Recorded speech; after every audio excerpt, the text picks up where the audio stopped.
guys, John at SurfFX. We're having a look at the new 2022 range from Red Paddleboard. So what do they have that's new? There's a few new boards in the range, but pretty important because it's an inflatable and it's always going to be in it, is the bag. They've changed the bag. Bag was pretty awesome before. Now they've changed it. It's a little bit bigger.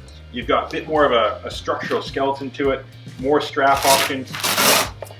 Backpack is a bit better, so it's just easier to get around with.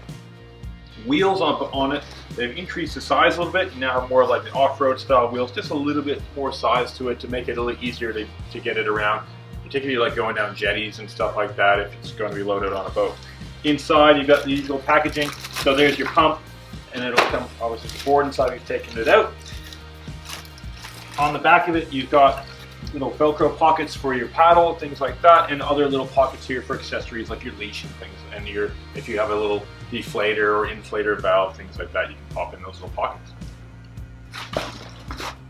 The boards. So the most popular board is 10.6 by 32, just under 5 inches thick, super stiff. They do them stiff because they use their construction is they call MSL, which is a laminated two-layer system where it's heat welded together. So you got 2 layers of PVC heat welded together. You've got your strands that connect the top and bottom of the board to give it the shape, and they use those just really, they're glued in without being extra PVC coating on them to make them lighter again. So by making that kind of setup as is super stiff, it's also super light. So you're going to get a really light board. You don't have to go monstrously thick. And if anyone has been on an inflatable that's not been inflated properly, you know that riding a soft board, it just kind of goes like a caterpillar over the water surface and not something that you want. The red boards are stiffer even at a lower pressure than pretty much every other board that we've seen and we've done. Grip wise, they've got a nice heat welded grip, so it's heat embossed, and that way it doesn't absorb as much water if it's just straight cut foam. If it was just open cut foam, it would absorb a lot more water, so it really cuts down the weight again. And that construction, the way they put it together, also allows for a much better looking board. Handle wise, they've got a nice tubular handle this year. This is a brand new one, so pop that off.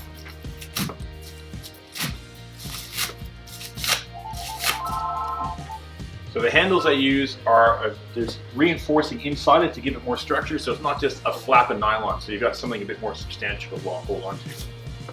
Through the nose of the board, they've changed the tie downs, and you now have a little section here, which is pretty cool to kind of just be able to put drink bottles or thongs or flip flops, and then you've got the larger ones that are across there to put bigger items. You got the nice handle in the front again. You've got a mount to put GoPros, other things like that. But really, they've increased just the durability of the board by putting much wider and thicker taping down the rails. And of course, Red have a 5-year warranty when you register your board with them. So pretty awesome to get a 5-year warranty on anything, but particularly with these inflatables, nice to have. You can see here, flipping it over, they got a little sticker on the bottom here, and that is to show that every single one of their boards has been tested at pressure to make sure it's dead straight. So again, with that laminated technology, it allows for a more rigid construction, and they can tailor the curve of the board, so they make them so they're obviously dead straight. You'll see we got 2 fins instead of 3. Look, 3 fins on a board like this is kind of just overkill. The 2 fins are much bigger in the bottom, give a really nice area to just help you paddle in a straight line. You know, you can take them in the surf, but having a 3-fin setup with a flexible fin isn't really effective anyway. So this really, again, cuts a bit of weight off and tracks better without having the extra drag of the 3rd fin. The 10.6 and a few other boards in the range, the more popular boards, are available in 2 colorways.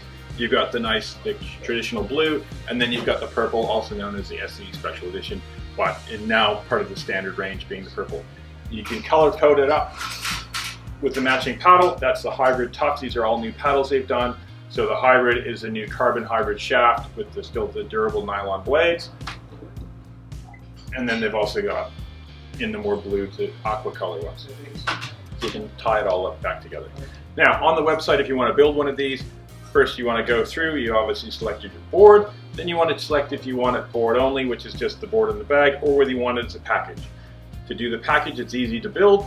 we can just go through. You can add your paddle. There's a few range of paddles there. You can at different prices, and you can also add your pump and your leash as well. Because let's face it, a lot of people have these boards, will have 2 or 3 of them, and they don't necessarily need 2 or 3 pumps, and they don't necessarily need all their paddles, particularly if you already have another paddle yourself. Yeah. So really kind of tailored to be able to build whatever package you want to do with these, and really make it nice and easy to get your red and get out on the water.